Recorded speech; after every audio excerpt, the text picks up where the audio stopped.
Achille Mbembe, brutalisme.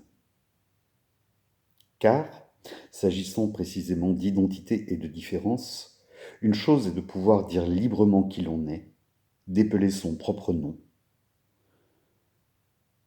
de dire soi-même d'où l'on vient et où l'on va. Une autre est de se voir affublé d'un masque que l'on est, ce faisant, obligé de porter et qui fonctionne, dès lors, comme le double de celui que l'on est en vérité. Mais sait-on jamais qui l'on est véritablement ? Cela ne relève-t-il pas du mystère que l'humain restera jusqu'au bout et de la part d'opacité qui, inéluctablement, fera de nous des fugitifs par définition ? Toujours est-il que, tout au long de la période moderne, la plupart des luttes identitaires chez les peuples assujettis auront eu pour but de se débarrasser du voile ontologique dont ils auront été couverts en conséquence du travail effectué par le racisme. Il s'agissait de lutte en vue de la reconnaissance et pour l'auto-affirmation, voire l'autodétermination. Parce qu'elles présentaient des caractères éminemment progressistes, ces luttes participaient du grand récit de l'émancipation humaine. Ce fut le cas des grands combats pour l'abolition de l'esclavage, les droits des femmes, la décolonisation, les droits civiques ou encore le démantèlement de l'apartheid. Aujourd'hui, nous sommes plongés dans un profond malaise. Et d'abord, nous peinons encore à comprendre qu'il n'existe pas une histoire de l'homme en général. Viendrait-elle à exister, une telle histoire ne serait qu'une longue suite d'abstractions. Elle ne pourrait être écrite que dans le sang. Il en est ainsi parce qu'elle ne pourrait être que l'histoire, somme toute vulgaire, d'un sujet dominant, d'un sujet maître qui, comme par hasard, aura, dans l'histoire récente, souvent été blanc et masculin. D'histoire du futur, il n'y en a que là où des êtres humains en situation se mettent en mouvement. Par ailleurs, il est fort significatif que de nombreux mouvements appelant à la différence ne cessent de proliférer. L'universalisme abstrait, trempé de colonialisme et matiné de racisme, a fait long feu. Il a fini par revêtir la forme de ce sujet maître qui, dans sa rage à passer pour l'homme tout court, doit se définir d'abord dans et par ce qu'il inclut et disqualifie, dans et par ce qu'il autorise et dévalorise, dans et par les frontières qu'il érige entre lui-même et ses autres. Du coup, ces mouvements jouent de la différence non pour s'exclure de l'en commun, mais comme d'un levier pour renégocier les termes de l'appartenance et de la reconnaissance. Un tel combat ne doit pas être confondu à la demande de sécession qui taraude bien des classes dominantes dans le monde contemporain. À la place de corps sans vie ni énergie, il vise au contraire à faire émerger des corps parlants, membres d'une véritable communauté d'ayants droit. Ces mouvements montrent par ailleurs que pour arriver au semblable, il faut commencer par partager les différences. Car lorsque la rencontre s'est faite dans la violence, la reconnaissance de la différence est le point de départ d'une politique du semblable ou, mieux, d'une politique de l'en commun. Au demeurant, là où a longtemps prévalu l'idée selon laquelle la hiérarchie des races est une tenée naturelle, la revendication de la différence apparaît souvent comme le substrat de la revendication d'humanité. Se proclamer différent devient alors une manière d'échapper à la négation imposée. Il en est de même de la revendication du droit à la mémoire. C'est l'existence de ce legs historique qui pousse à dire qu'il n'y a pas de politique du semblable ou de l'en commun sans une éthique de l'altérité. Il existe en effet des situations où la différence n'est pas a priori refus de la similarité.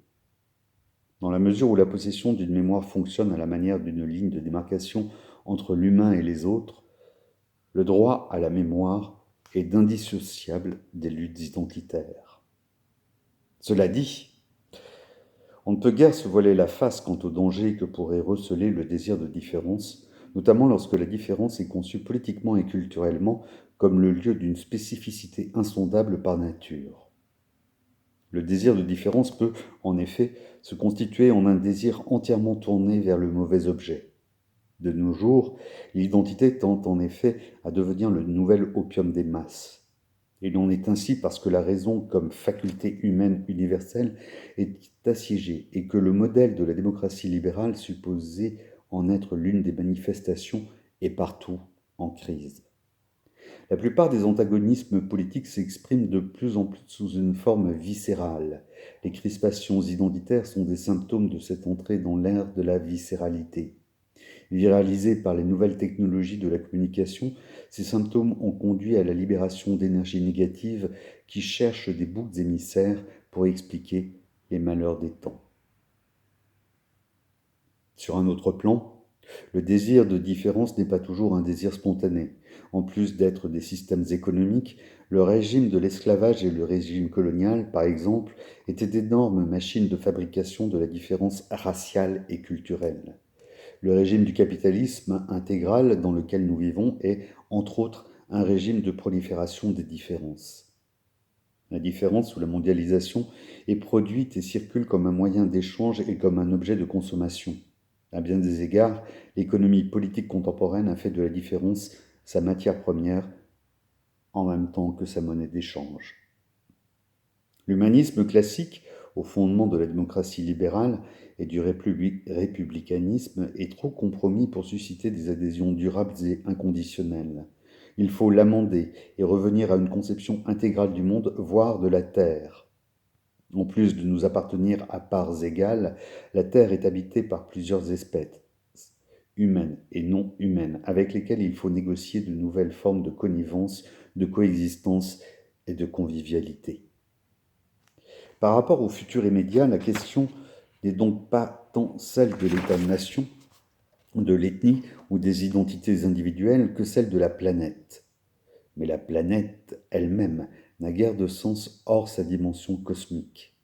L'en commun résultera de la reconnaissance de l'enchevêtrement de notre monde.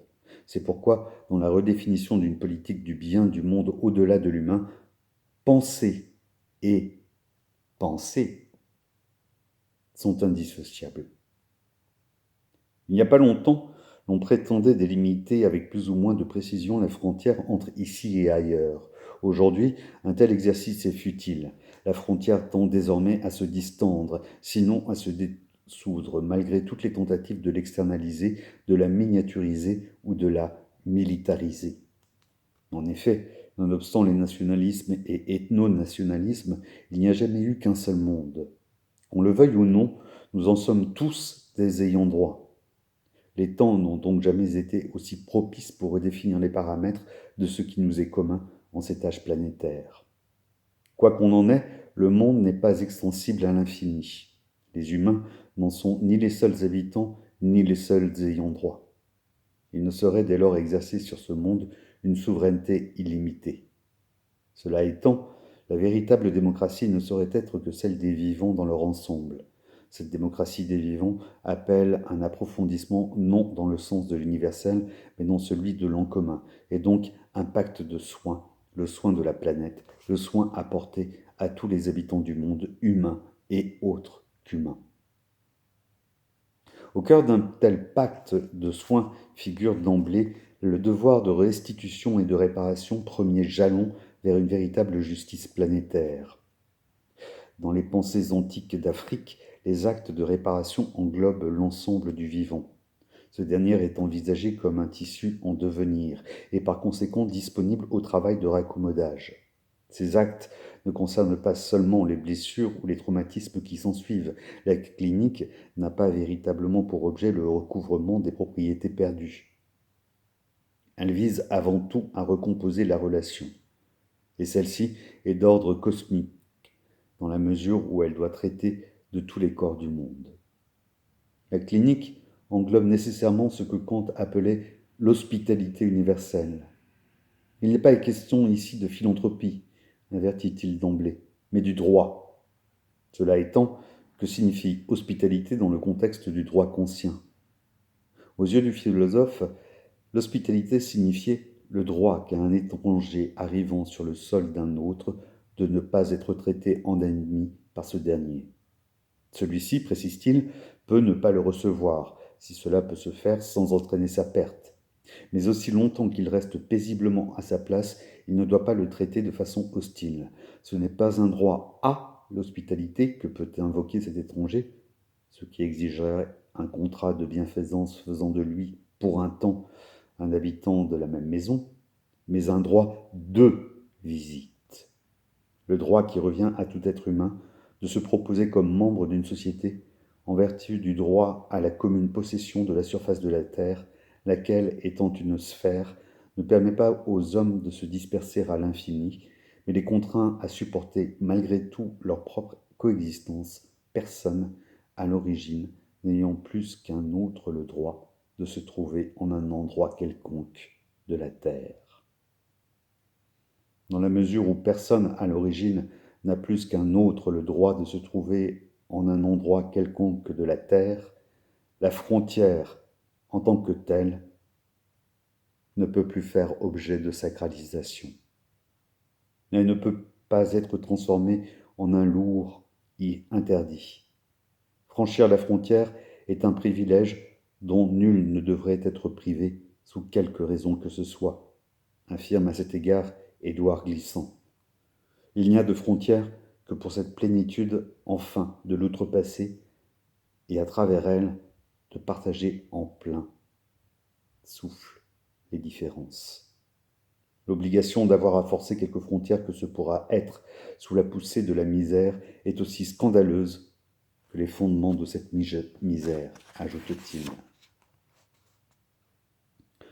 Comme ne cessa de le répéter Édouard Glissant, chacun de nous a besoin de la mémoire de l'autre, parce qu'il n'y a pas d'une vertu de compassion ni de charité, mais d'une lucidité nouvelle dans un processus de la relation.